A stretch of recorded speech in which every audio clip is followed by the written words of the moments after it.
Exultez dans le ciel, multitude des anges. Exultez, célébrez les mystères divins. Résonne trompette du salut pour la victoire d'un si grand roi. Bienvenue dans la 4e partie de l'étude de la prière du Notre Père. Et nous voyons maintenant que votre nom soit sanctifié. Alors notre Seigneur Jésus-Christ, Maître et Seigneur universel, a voulu nous enseigner et nous prescrire lui-même ce que nous devons demander à Dieu et l'ordre dans lequel nous devons le demander. La prière, en effet, n'est que l'expression de nos yeux et la manifestation de nos désirs. Dès lors, pour qu'elle soit bien faite, d'une manière convenable et raisonnable, nos demandes, c'est-à-dire nos vœux et nos désirs, doivent suivre l'ordre même dans lequel les choses sont désirables. C'est-à-dire nous ne pouvons pas désirer n'importe quoi. Or, la vraie charité envers Dieu nous fait un devoir de rapporter tout notre cœur et toutes nos affections à Dieu. Dieu, en effet, n'est-il pas en lui-même le seul et souverain bien ? Et à ce titre, ne mérite-t-il pas d'être aimé d'un amour supérieur et tout particulier ? D'autre part, il nous est impossible de l'aimer de tout notre cœur, et plus que toute chose, si nous ne préférons son honneur et sa gloire à tout ce qui existe. Car tous les biens, quels qu'ils soient, les nôtres, ceux du prochain, enfin tout ce que nous appelons de ce nom de bien, tout vient de lui et est infiniment au-dessous de lui, le souverain bien. Aussi, pour mettre de l'ordre dans nos prières, le Sauveur a fait de la demande du souverain bien la première et la principale de nos requêtes. Il a voulu nous apprendre qu'avant de demander ce qui nous est nécessaire, à nous ou à notre prochain, nous devons demander ce qui se rapporte à la gloire de Dieu et présenter à Dieu lui-même nos affections et nos désirs à cet égard. De cette manière, nous resterons dans les règles de la charité, qui nous ordonne d'aimer Dieu plus que nous-mêmes et de demander d'abord ce que nous désirons pour lui, sa gloire, avant ce que nous souhaitons pour nous. Mais alors, qu'est-ce que la gloire de Dieu ? On ne désire et on ne demande que ce qu'on n'a pas. Mais à Dieu, rien ne manque. Il ne peut recevoir ni accroissement ni augmentation puisqu'il est infini et parfait sous tous les rapports. Et par conséquent, ce que nous demandons à Dieu pour lui-même n'intéresse ni ses perfections ni sa nature, mais uniquement sa gloire extérieure. Et nous désirons et nous demandons que son nom soit connu davantage dans le monde, que son règne s'étende, et que chaque jour de nouveaux serviteurs obéissent à sa sainte volonté. Or, ces trois choses, le nom de Dieu, le règne de Dieu et l'obéissance à Dieu, ne font pas partie du bien intérieur même de Dieu. Ce sont au contraire des choses qui lui sont tout à fait extérieures. Mais pour mieux faire comprendre la force et la valeur de cette demande, le prêtre qui enseigne aura grand soin de montrer aux fidèles que ces mots « sur la terre comme au ciel » peuvent s'appliquer et s'étendre à chacune des 3 premières parties de l'oraison dominicale, donc de la prière du Notre Père, et signifier que votre nom soit sanctifié, sur la terre comme au ciel, que votre royaume arrive, sur la terre comme au ciel, et que votre volonté soit faite, sur la terre comme au ciel. Donc, lorsque nous disons que votre nom soit sanctifié, nous désirons de voir augmenter la sainteté et la gloire du nom de Dieu. Ici, le pasteur n'oubliera pas d'enseigner à ses pieux auditeurs que notre Seigneur Jésus-Christ, en employant ces expressions, n'a pas entendu dire que ce nom devait être sanctifié sur la terre comme il l'est au ciel, c'est-à-dire que la sanctification terrestre devait égaler en intensité la sanctification céleste, ce qui est radicalement impossible. Mais ce que cela veut dire, c'est seulement qu'elle devait procéder de la charité et des plus profonds sentiments de l'âme. Sans doute, il est très vrai de dire, car la chose est réelle, que ce nom adorable n'a pas besoin en lui-même de sanctification, puisqu'il est saint et terrible, comme Dieu lui-même est saint par sa nature, qu'il ne peut recevoir du dehors aucune sainteté qu'il ne possède déjà de toute éternité.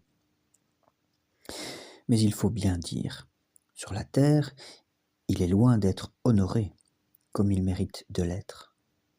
Quelquefois même, hélas, il est outragé par des malédictions et des blasphèmes de la part des hommes. Et voilà pourquoi nous désirons et demandons qu'il soit ici-bas loué, honoré, glorifié, comme il est honoré, loué et glorifié dans le ciel. En un mot, nous voulons que l'honneur et le culte que nous lui rendons soient tout à la fois dans notre cœur et sur nos lèvres, afin que nous puissions lui offrir les hommages de notre vénération intérieure et extérieure, et célébrer de toutes nos forces, à l'exemple des saints et des anges, la grandeur, la sainteté et la gloire de son nom.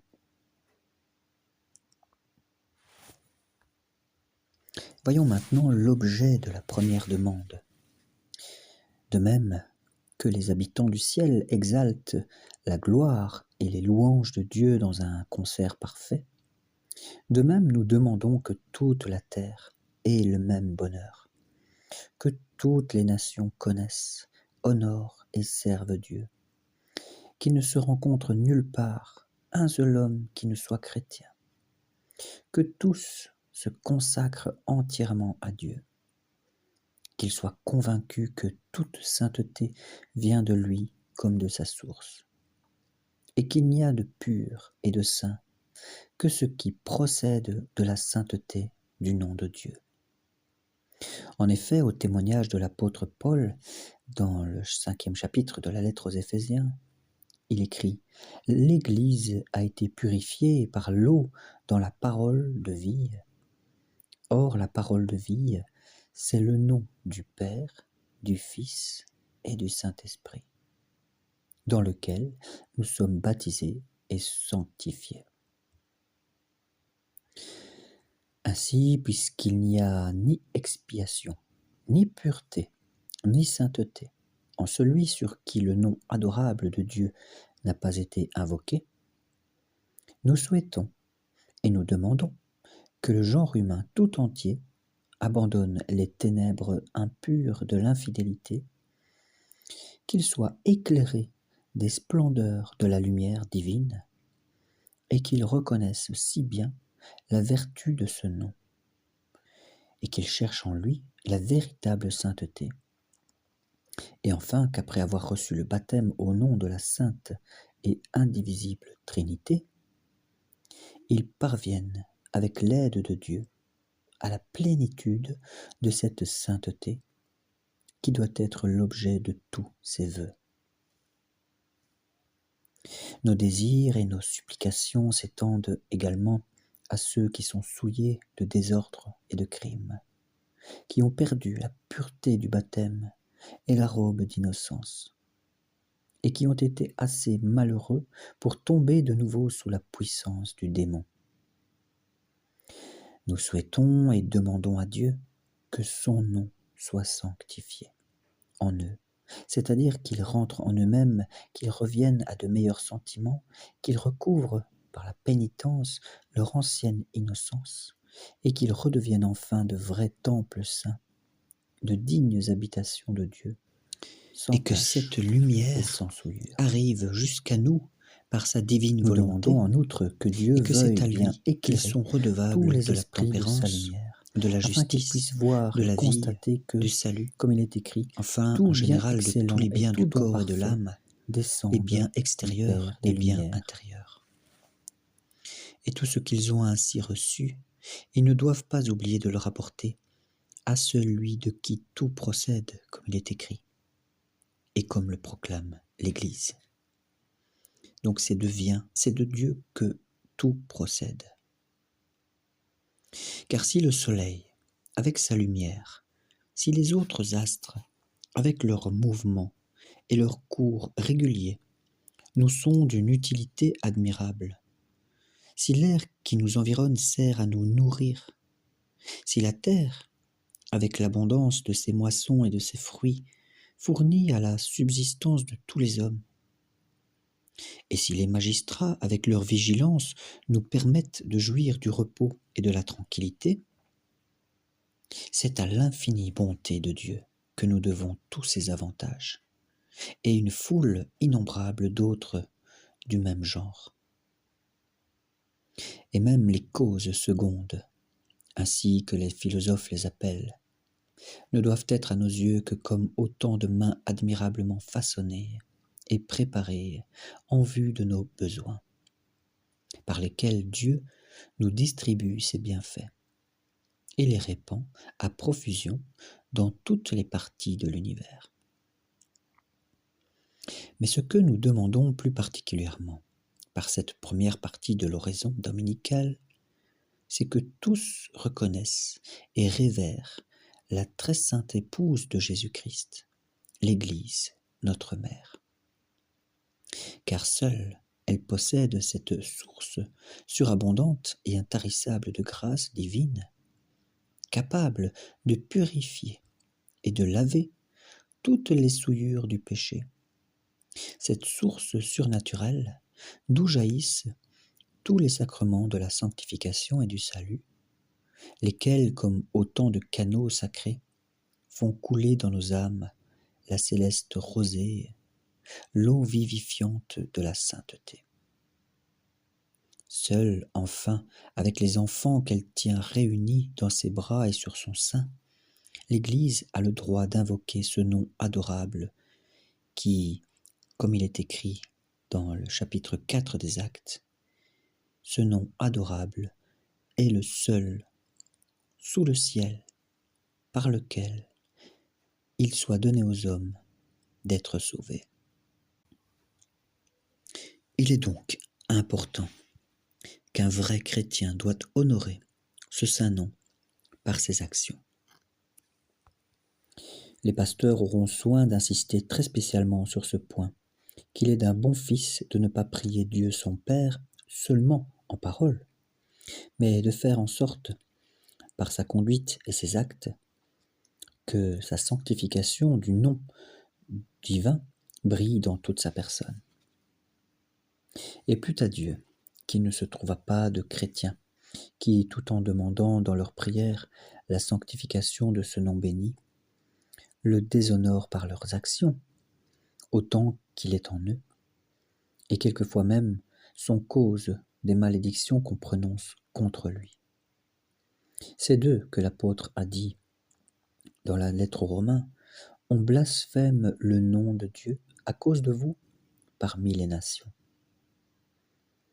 Et auparavant, le prophète Ézéchiel avait écrit « Ils se sont mêlés avec les nations, ils ont habité avec elles, et ils ont rendu mon nom méprisable. Ce qui a fait dire d'eux à ces nations, ce peuple est le peuple du Seigneur, et il est sorti de la terre qui lui appartenait. » En effet, telle la vie et les mœurs de ceux qui professent une religion, telle aussi, pour l'ordinaire, est cette religion et son auteur, au jugement de la multitude ignorante. Aussi bien ceux qui vivent selon la religion chrétienne qu'ils ont embrassée et qui règlent leurs prières et leurs actions sur ces préceptes, fournissent-ils aux autres un des plus grands moyens de louer, d'honorer et de glorifier le nom du Père céleste. C'est un devoir que notre Seigneur lui-même nous a imposé. Il a voulu que par des actes éclatants de vertu, nous portions tous les hommes à louer et à glorifier le nom adorable de Dieu. Ne dit-il pas en effet dans l'évangile de Matthieu chapitre 5 que votre lumière brille devant les hommes, afin qu'ils voient vos bonnes œuvres et qu'ils glorifient votre Père qui est dans les cieux. Et saint Pierre, après lui, dans sa lettre, écrit « Conduisez-vous parmi les païens, les gens du monde, d'une manière pure, afin que, vous jugeant d'après vos œuvres saintes, ils glorifient Dieu. » Voilà, nous en avons terminé pour cette quatrième partie de la prière du Notre Père. Et dans la prochaine, nous allons voir ce qu'il est dit dans la prière, que votre royaume arrive, que votre règne vienne. Voilà, au nom du Père, du Fils et du Saint-Esprit. Gloire à celui qui est, qui était et qui vient.